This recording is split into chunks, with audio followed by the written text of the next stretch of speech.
할렐루야.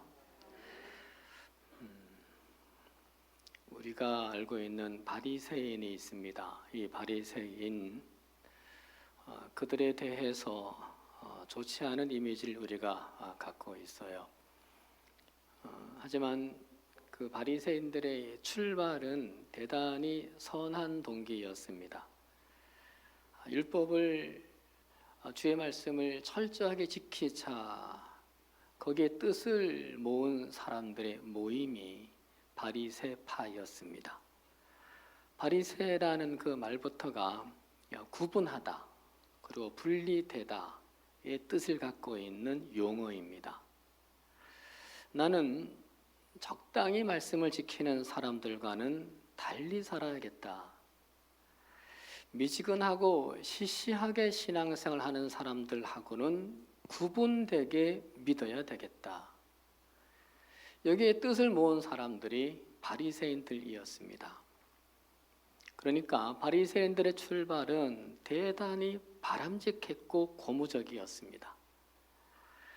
그들이 율법을 지키기 위해서 얼마나 노력을 했냐 하면 제4계명 안식일을 거룩하게 지켜라는 그 말씀을 완벽하게 지켜내기 위해서 연구를 했는데 그 한 계명을 지키기 위해 600여 내부 규정 시행 수칙을 만들 정도였습니다. 얼마나 주신 말씀과 계명을 잘 지키기 위해서 노력을 했는지 몰라요. 사실 우리도 남달리 살아야지, 남달리 신앙생활을 해야지 이런 정신이 있어야 합니다. 그래서 주님은 우리에게 말씀을 하셨죠. 너희는 세상의 소금이고 세상의 빛이다. 남달라야 한다는 거예요. 우리가 이왕 믿을 거면 좀 다르게 믿어야 되는 거죠. 우리가 화요일 새벽 말씀처럼 바울처럼 미쳤다는 소리를 들을 수 있으면 참 좋겠다는 생각합니다. 예수 믿고 미친 사람, 그만큼 예수에 빠진 사람인 거죠. 그 정도 돼야 잘 믿는 거겠죠. 우리는 그러니까 잘 믿는 사람이라고 명함을 내밀 수 없는 사람들이에요. 우리 너무나 정신이 멀쩡한 사람들이거든요. 우리가 미쳤다는 소리를 듣지는 못해도 세상 사람들에게 저 사람은 우리하고는 다르다라는 말 정도는 들어야 되고, 다른 교회 사람들에게 저 교회 다니는 저 사람들은 우리하고는 좀 다르게 믿는다라는 정도의 말은 가끔씩은 들어야 될 겁니다. 그러려고 브리스가 여전도회가 마음을 모으고 뜻을 모아서 헌신을 다짐하며 이 예배의 자리에 계신 줄 압니다. 또 그런 마음을 모은 우리 성도님들도 이 수요일 저녁에 나와서 하나님의 말씀 앞에 경청하는 줄로 믿습니다. 그런데 선줄로 생각한 자는 넘어질까 조심하라고 했죠. 바리새인들이 율법을 잘 지키게 됐어요. 근데 그렇게 되면서 그들에게 문제가 생깁니다. 자기 자신들을 자랑하기 시작을 했고 교만해지기 시작을 했어요. 또한 형식에 치우치기도 합니다. 율법을 외운다며 율법을 잘한다며 그 하나님의 말씀을 손목에 달고 다니기도 했고 금식 기도를 했다면서 머리도 감지 않고 머리를 빗지 않고 다녔어요. 나 금식 기도 했다는 거 표시 내려고요. 그러자 주님이 마태복음 6장 16절 17절에서 말씀하세요. 금식할 때에 너희는 외식하는 자들과 같이 슬픈 기색을 보이지 말라.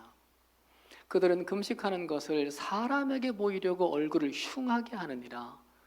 너는 금식할 때 머리에 기름을 바르고 얼굴을 씻어라. 금식할 때 화장을 더 이쁘게 하라는 얘기예요. 더 다듬으라는 얘기인 거죠. 사랑하는 여러분, 신앙생활을 잘하면 잘할수록 나한테서 하나님이 나타나야 돼요. 내가 신앙생활을 열심히 하면 할수록 나한테서 하나님 자랑이 많아져야 돼요. 우리 브리스가 여전도회가 그런 분들 되기를 소망합니다. 우리 브리스가가 사실은 믿음 생활하기 쉬운 분들이 아니세요. 가정들을 면면해 보면 남편들이 안 맞는 분들이 많으세요. 그러니까 참 어려움이 있죠.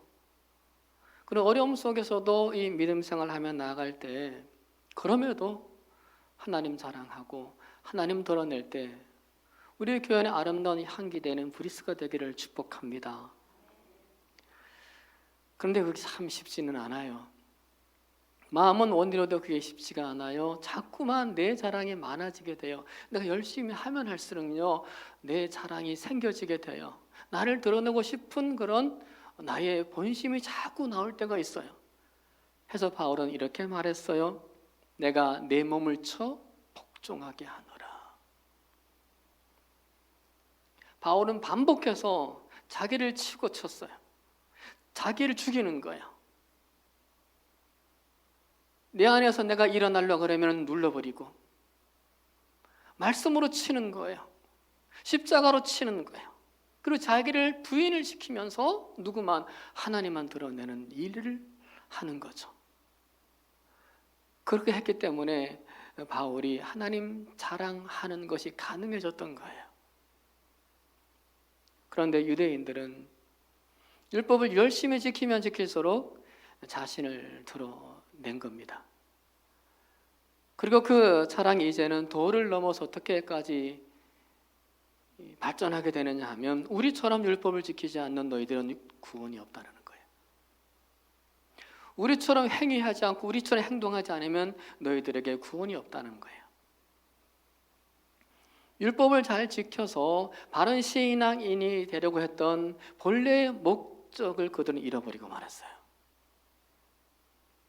잘 믿으려고 했던 그들의 목적이 변질이 되고 말았던 거죠.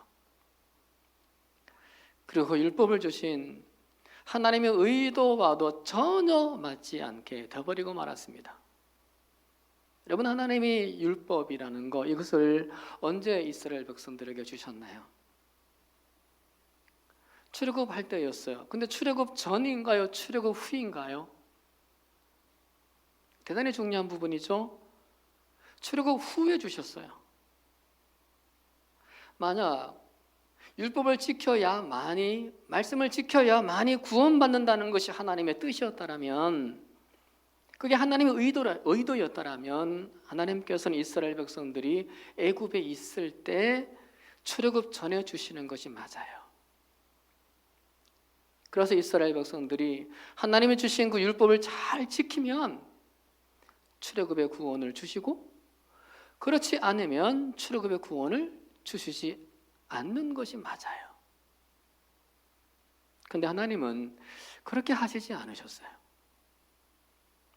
이스라엘 백성들을 애굽의 소나기에서, 애굽의 땅에서 구원시켜 내신 후 시내 산에 가셔서 거기서 주셨어요. 안전하게 시내 산에 도착한 후에 어느 정도 애굽으로부터 멀어지고 나서 안정된 그 시내 산에 장막을 치고 나서 거기에서 율법을 주십니다. 구원하기 전에 준 것이 아니라 구원하고 나서 주셨어요. 그러니까 율법을 지키면 구원을 주신다는 것이 아니라 구원을 받았으니 율법을 지키라고 주신 거예요. 구원받았으니 율법을 지켜라. 이스라엘이 출애굽하는데 어떤 율법 조항 하나도 필요치 않았어요. 그들이 지켰던 율법 행위 하나도 영향을 미치지 않았어요. 하나님은 이스라엘 백성들을 전적인 은혜로 구원을 하신 거지 어느 정도 부분적인 은혜로 구원한 게 아니에요. 전적인 은혜예요. 이스라엘 백성들이 역할을 한 것은 하나도 없어요. 제로예요. 율법을 잘 지켜서 구원하신 것, 율법을 어느 정도 지켜서 구원하신 것이 아니라는 얘기죠. 율법이 있지도 않았고요. 그럼 여러분, 하나님이 왜 이스라엘 백성들에게 율법을 주신 거예요? 주신 목적이 뭡니까? 오늘 분명히 본문에 말씀하세요. 그러므로 율법의 행위로 그의 앞에 의롭다 하심을 얻을 육체가 없나니 같이요 율법으로는 죄를 깨달음이니라. 율법을 주신 목적은 우리가 죄인임을 깨닫게 하기 위해서라고 말씀을 하십니다. 죄를 깨닫는 것 대단히 중요한 거기 때문에 내가 죄인임을 자각하는 것과 그리고 은혜는 비례를 하게 되어 있습니다. 내가 죄인임을 깨닫는 것과 신앙은 비례하게 되어 있어요. 로마서 5장 20절에서 말씀을 하셨죠. 율법이 들어온 것은 범죄를 더하게 하려 함이라. 율법이 들어옴으로 죄를 깨닫게 했으니 없던 죄가 생겨지기 시작하는 거잖아요. 율법이 있을 때는 죄를 모르나 율법이 딱 들어오니까 법조항이 생기니까 죄가 많아지게 되어 있어요. 범죄를 더하게 되어 있어요. 그러나 죄가 더한 것에 뭐요? 은혜가 더욱 넘쳤다. 내가 죄인임을 깨달으면 깨달을수록 하나님의 은혜가 더 크게 다가오는 거예요. 나 같은 것이 구원받았다는 것, 거기에 감격하게 되고, 그래서 하나님의 은혜가 더 고마워지게 되는 거예요. 내가 어떻게 구원을 받았는지 그 은혜가 너무 감격하게 되는 거죠. 내가 죄인임을 모르면 절대로 은혜를 알 수 없어요.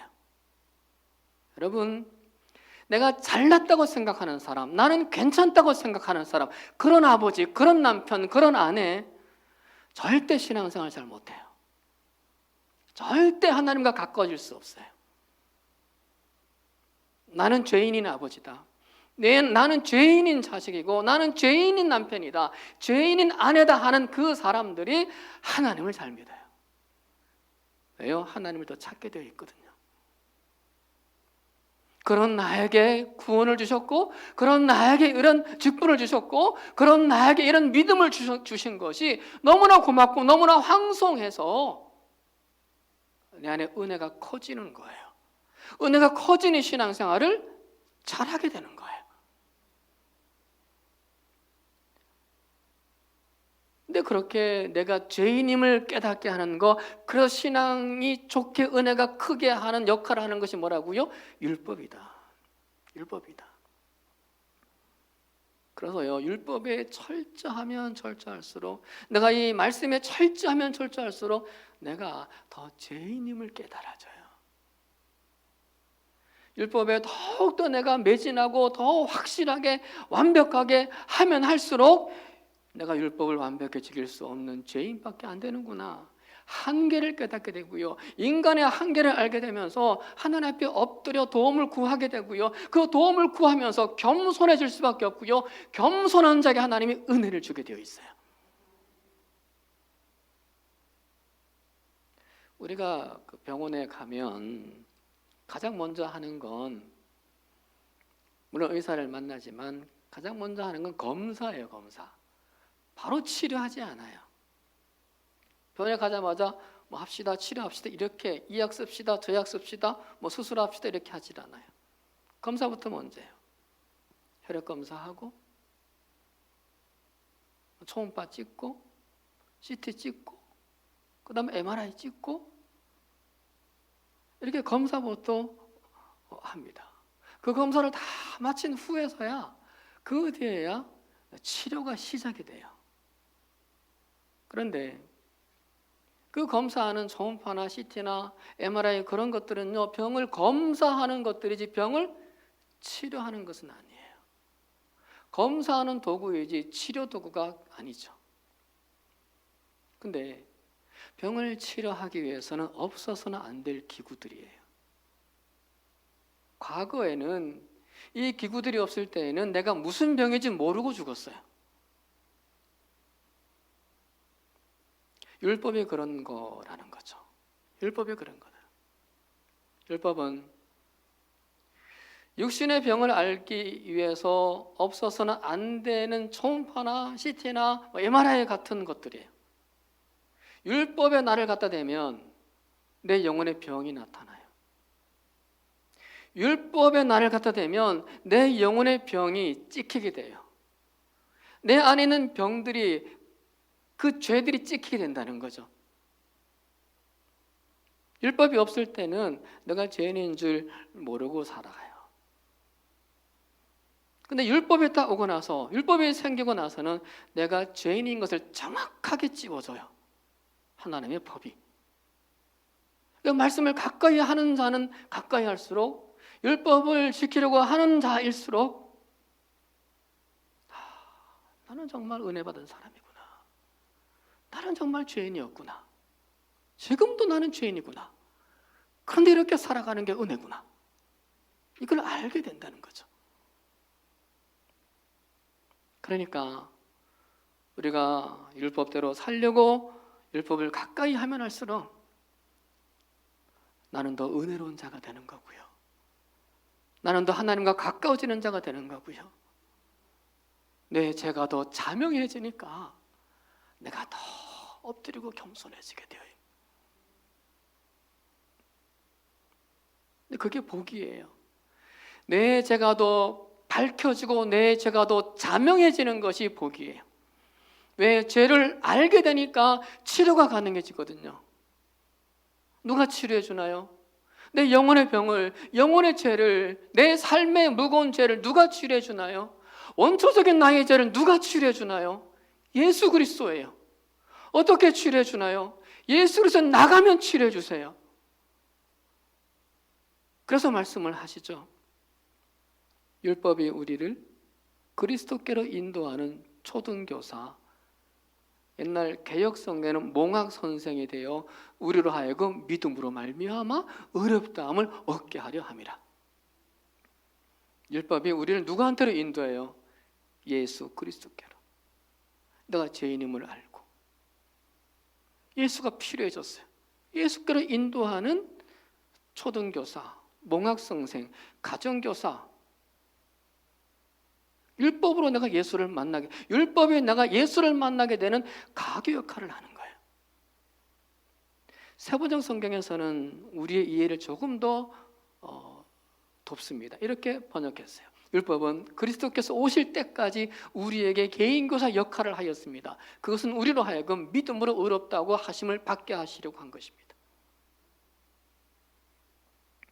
율법이 있어서 죄를 알게 되고, 그렇게 되면 치료자 예수 그리스도를 찾게 되고 예수를 붙잡을 마음이 생겨지는 거예요. 그래서 율법이 우리를 예수 그리스도께로 인도하는 선생님과 같다. 선생님과 같다. 그 예수님께 가면 내 죄를 사해 주고 그리고 나를 의롭게 하신다는 겁니다. 그런데도 유대인들은 율법을 행함으로 행위로 구원받는다고 주장을 하면서 예수 그리스도를 부인하고 예수 그리스도를 찾지 않은 거예요. 예수 없이도 얼마든지 우리는 나의 행위로 구원받을 수 있다고, 율법으로 구원받을 수 있다고 자랑했기 때문입니다. 뿐만 아니라 그 율법으로 자신들의 죄를 봐야 되는데 자신들의 죄는 보지 않고 다른 사람들의 죄를 보고 다른 사람들을 판단하고 비판하는 도구로 쓰기 시작했던 거죠. 그런데 28절에서 분명히 말씀하세요. 오늘 보면 28절에 사람이 의롭다 하심을 얻은 것은 율법의 행위에 있지 않고 믿음으로 되는 줄 우리가 인정하노라. 우리가 분명히 깨달아야 하겠죠. 율법으로 구원을 받는 것이 아니라 죄를 깨닫는 거다. 율법으로는. 율법으로 의로워지는 것이 아니라 믿음으로 의로워지는 것이다. 이 시점에서 우리가 의문이 하나 생깁니다. 그럼 율법은 폐기해도 되는 걸까? 율법은 그러면 우리가 무시해도 되는 걸까? 내가 율법으로 말미암아 죄를 깨달았어요. 죄인임을 알았어요. 그리고 예수를 그래서 만났어요. 그리고 의롭게 되었고요. 구원받았어요. 그랬으니 이제 율법은 없어도 되는 것 아닌가? 그래서 은혜로 구원받았으니 율법을 버리는 경향성에 있는 성도들이 많아요. 행위를 무시하려는 경향이 많이 생겨지죠. 하지만 그 또한 그릇된 신앙입니다. 애굽에 있던 이스라엘 백성들을 오직 하나님의 은혜로 구원하신 후에 율법을 주시면서 이 율법을 지키라고 하셨듯이 은혜로 구원받은 성도라면 전적인 하나님의 은혜로 구원받은 성도라면 마땅히 자연히 지켜야 하는 것이 율법이에요. 율법의 의미가 달라지는 것뿐이에요. 법이라서 내가 그 말씀을 따르는 것이 아니라, 법이라서 율법을 지키는 것이 아니라 은혜를 받았으니 내가 따르는 거예요. 내가 뭐 받으려고, 뭐 얻어내려고 내가 그 율법을 지키는 것이 아니라 이미 받았으니 거기에 대한, 받은 것에 대한 은혜에 대한 보응으로, 반응으로 내가 그 법을 따라가려고 하는 거라는 거죠. 누가 더 성숙된 사람입니까? 율법을 지켜서 행위로 구원을 받으려는 사람이 성숙한 사람입니까? 이미 나는 받은 것이 있으니 그 율법을 지키려고 하는 사람이 성숙한 사람입니까? 후자이죠. 우리가 그런 사람들이에요. 그러니까 우리가 은혜 이렇게 말하면서 행위를 소홀히 여겨서는 안 돼요.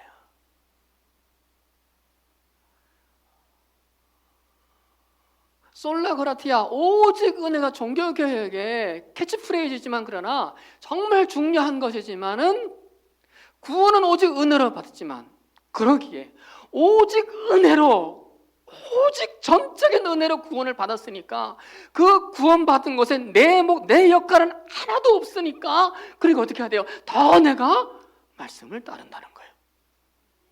더 고마워서 하나님의 주신 그 계명을 따라가고자 한다는 거예요.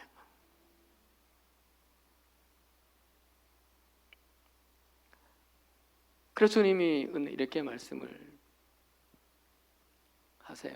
내가 율법이나 선지자를 폐하러 온 줄로 생각하지 말라. 폐하러 온 것이 아니요 완전하게 하려 함이라. 이런 은혜를 강조하다가 순종도, 그리고 헌신도, 그리고 뭐 선행도, 이런 것이 하나도 없으면 그것은 이미 하나님의 주신 은혜를 받은 자가 아니에요. 인간의 이기심과 방종일 뿐이에요. 변명일 뿐이에요. 그거는 하나님의 은혜를 받은 신앙인이 아니라 종교자예요.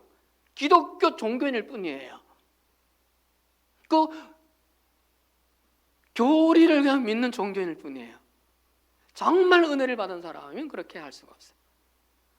은혜라는 것은 법이 지켜지고 행위가 있어야 은혜가 은혜로서 빛이 나는 법이에요. 그 주님 말씀하시는 그거에 내가 율법을 폐하러 온 줄로 생각하지 말아라.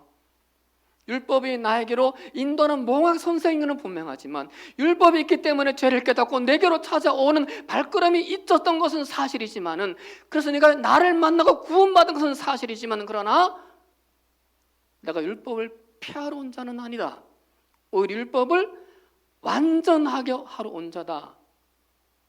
무슨 말씀이에요? 예수를 만난 사람, 예수를 통해서 전적인 은혜로 구원받은 사람, 십자가를 통해서, 그 사랑을 통해서 정말 구원받은 사람, 그 사람은 율법을 더 지키게 되어 있다는 거예요. 그래서 더 율법을 더 완전하게 만들어 간다는 거예요. 법이기 때문에 억지로 지키는 것이 아니라 고마워서 내 스스로 자원해서 지키기 때문에 그러는 거예요. 내가 생명을 구원받을 때 아무것도 한 것이 없었어. 내가 구원받았으니 하나님 말씀을 하나라도, 한 개라도 더 많이 지키려고 몸부림을 치는 게 은혜 받은 사람의 모습이고 구원받은 자의 모습이기 때문에 그래요. 억지로는 한 개만 지켜요. 고마우면 두 개를 지켜요. 이런 부부간에도 그렇잖아요. 이거 안 하면 잔소리 들을까 봐 하는 것은요, 딱 그것만 해요. 근데요, 정말 내가 아내를 사랑해서 남편을 사랑하면 말한 거 말고 딴 것도 해요. 그쵸, 조현수 장로님? 해요. 다 마찬가지. 마찬가지로 고마우면 더 하는 거예요. 감사하면 더 하는 거예요. 그래서 뭐 율법은 더 완전해지는 거다. 더 완전해진다. 주님으로 예수 그리스도 율법이 폐기되는 것이 아니라 율법은 더욱더 우리 안에서 세워진다는 거예요. 헌신도 마찬가지입니다. 말씀을 통해서, 율법을 통해서 내가 죄인임을 아는 사람이 황송에서도 헌신하게 되어 있어요. 황송에서. 죄인이었으나 예수의 은혜를 통해서 죄인에서 의인으로 은혜를 입은 사람임을 분명히 자각하고 살아가는 그 사람이 감사해서도 헌신합니다. 죄인인데 십자가의 사랑을 통해서 용서받은 사람임을 분명히 깨닫고 사는 사람이, 그걸 잊지 않고 평생을 살아가는 사람이 간신히 헌신하지 않고 넘치게 헌신하고요, 억지로 하지 않고 기꺼이 하게 되어 있어요. 이런 브리스가 여전대, 그런 여전대가 되기를 소망합니다. 더불어서 우리 한겨레 모든 성도님들이 그런 사람들로 변화되어지기를, 그래서 더욱더 우리 안에 은혜가 가득할 뿐만 아니라 그 은혜로 말미암아 빚어지는 선한 모습들이, 하나님의 말씀들이 더욱더 바로 세워지는 우리 교회가 될 수 있기를 해서, 건강한 우리 교회, 건강한 우리 한겨레 성도들이 다 되어지기를 주님의 이름으로 축원합니다.